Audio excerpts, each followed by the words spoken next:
बलियाकांड से जुड़ी एक बड़ी खबर सामने आ रही है। आरोपी अब भी फरार है। 3 दिन बाद भी आरोपी धीरेन्द्र सिंह का कोई सुराग नहीं मिल पाया है। आरोपी धीरेन्द्र सिंह पर 50,000 रुपए का इनाम घोषित किया गया है।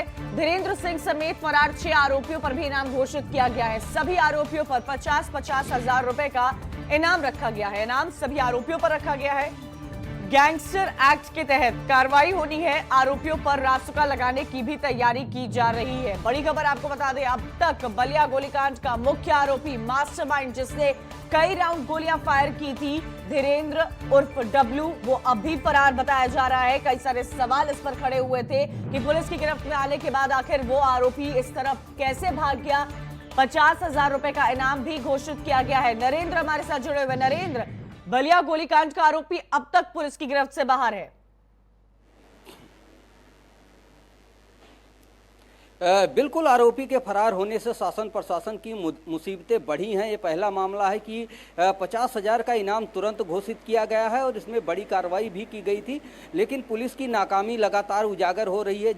जिस तरीके से वो अपना वीडियो बनाकर वायरल कर रहा है, सोशल मीडिया पर आ रहा है और तमाम उसको लेकर चर्चाएं चल रही हैं। इससे साफ है कि जो दावा करती थी उत्तर प्रदेश पुलिस की, उसके हाथ बड़े हैं और लंबे हैं, आरोपी कहीं भी होगा पकड़ लेंगे। इससे सीधे तरीके से इसी बात की पुष्टि होती है कि जो सर्विलांस सिस्टम है उत्तर प्रदेश पुलिस का, वो फेल हो चुका है। अगर वो मोबाइल से वीडियो बना रहा है और सोशल मीडिया पे डाल रहा है तो आप कह सकते हैं कि किस तरीके का यहाँ का सिस्टम है कि पुलिस दावा करती है कि सर्विलांस सिस्टम बहुत सही है, पकड़ लिया जाएगा। आरोपी निश्चित तौर पे लोगों के संपर्क में है, मोबाइल का प्रयोग कर रहा है, इसके बावजूद भी गिरफ्तारी नहीं हो सकी है। पुलिस के हाथ नाकामी आई है। इसको लेकर के राजनीति भी अपने चरम पर है और लगातार सरकार और पुलिस की कार्यशैली पर सवाल उठाए जा रहे हैं।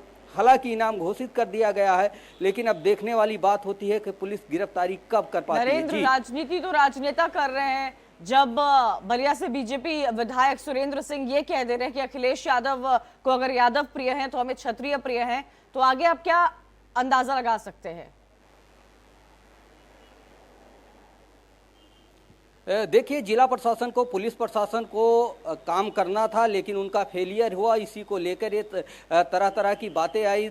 सुरेंद्र सिंह जो वहाँ के विधायक हैं, उनके ऊपर पार्टी के बड़े कार्यकर्ता और पदाधिकारी उनसे नाराज हैं। मुख्यमंत्री योगी आदित्यनाथ भी तुरंत ही नाराजगी जताई थी और उच्च अधिकारियों को, पूरी टीम को लगा दिया था। तो कहा जा सकता है कि जिस तरीके से विधायक ने वहां पर माहौल बनाया और जिस तरीके से उन्होंने बयान दिए और जिस तरीके की उनकी कार्यशैली है, उसको लेकर सरकार कहीं ना कहीं असहज है। भारतीय जनता पार्टी कहीं ना कहीं असहज है।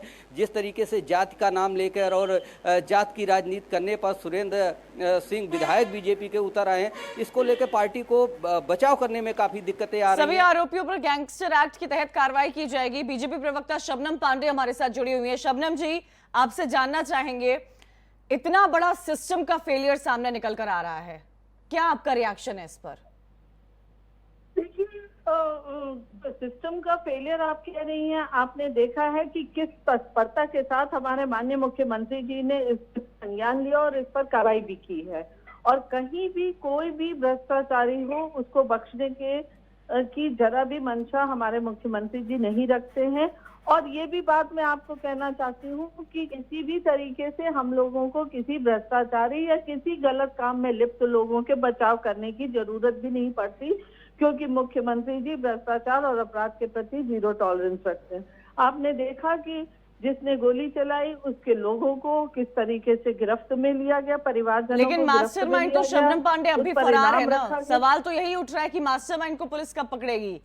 आप सुरेंद्र सिंह पर आपकी पार्टी क्या कार्रवाई करेगी, आप ये बताइए। जो खुलेआम आरोपी का समर्थन कर रहे हैं, उस पर क्या कार्रवाई होगी?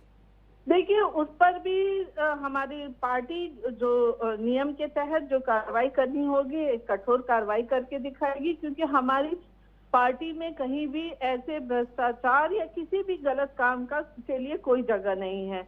और जो आरोपी चाहे कहीं भी भाग जाए, पाताल से लेके आकाश तक चला जाए, वो निश्चित तौर पे पकड़ा जाएगा। अगर सरकार की मंशा ऐसी नहीं होती तो सरकार उस पर इनाम नहीं रखती।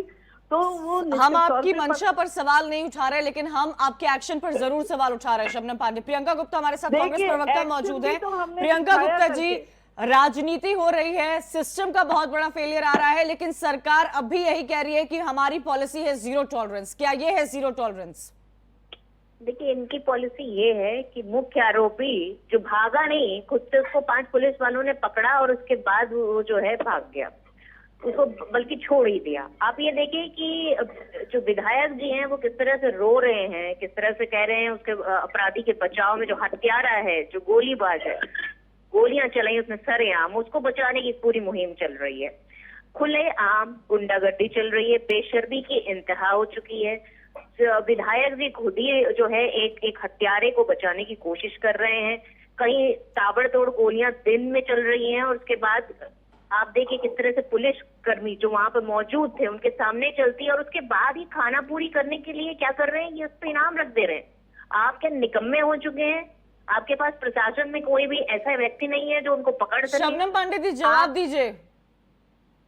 देखिए, निश्चित तौर पे आज विपक्ष बौखलाया हुआ है, क्योंकि विपक्ष ने ऐसी सरकार मैडम, विपक्ष नहीं बौखलाया हुआ, वहाँ के गांव के लोग बौखलाए हुए हैं, गांव के लोग सड़क पर बैठे हुए हैं और आप विपक्ष का गाना गाती रही है। विपक्ष का गाना गा गा के आपने पूरे 4 साल निकाल दिए हैं और आप सोच रही है कि बचे हुए जो ये साल 1.5 साल है ये भी निकाल दें, पर आपको आम आदमी की चिंता नहीं है, आपको उस गाँव वालों की चिंता नहीं है जो बैठे हुए हैं धरना प्रदर्शन कर रहे हैं। आप सिर्फ विपक्ष का नाम लेकर शबनम पांडे जी, राजस्थान पर हमने सवाल पूछे हैं। शबनम पांडे जी, राजस्थान पर हमने कांग्रेस की सरकार से कई सवाल पूछे हैं, लेकिन आज इस वक्त हम बात बलिया गोलीकांड की कर रहे हैं। आप उस पर जवाब दीजिए।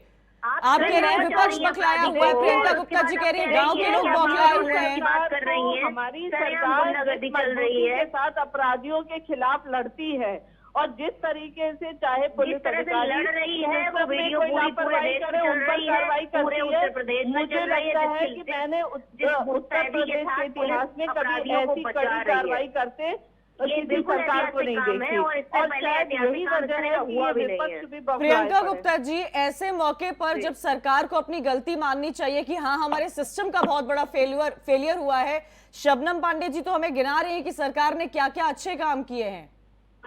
देखिए, वाकई में आप ये देखें कि इन्होंने सिर्फ प्रतिशोध के चलते कुछ ना कुछ राजनीतिक काम किए होंगे, जो पकड़े होंगे अपराधी तो पकड़े होंगे, अदरवाइज इनके कार्यकाल में एक विशेष जाति को वरीयता दी जाती है। वो दिन दहाड़े गोली चलाता है पर उसे पुलिस पकड़ने के बावजूद भी छोड़ देती है और इनकी मंशा और इनकी नीति और नियत इसी तरह की है कि अपराधियों को शबनम पांडे जी, रसूखदार हैं आप और जो बताइए इनकी पार्टी के लोग हैं उनको पूरी तरह से तय दे रहे हैं प्रवक्ता से और ये ऐतिहासिक काम कर रहे हैं, बिल्कुल ऐतिहासिक आरोपी के जिन रिश्तेदार को पकड़ा गया है वो क्या किसी इनकी जाति के हैं, किस जाति के हैं, करेंगी उन किस जाति के हैं वो, किस जाति के? आप ये बताइए, ये वीरेंद्र सिंह को कब पकड़ेंगी आप? बात जो विधायक बोलने से सुरेंद्र पहले सिंह बताइए, की जो करीब आरोपी हैं। के रिश्तेदार है वो किस जाति के हैं? ठीक है, रिश्तेदार मैडम, जाति, ये इन बताइए, सबसे जब उत्तर प्रदेश की सियासत ऊपर उठेगी तभी हम सच के विकास को देख पाएंगे। आप दोनों का बहुत बहुत शुक्रिया। नरेंद्र, आपका भी शुक्रिया जानकारी के लिए।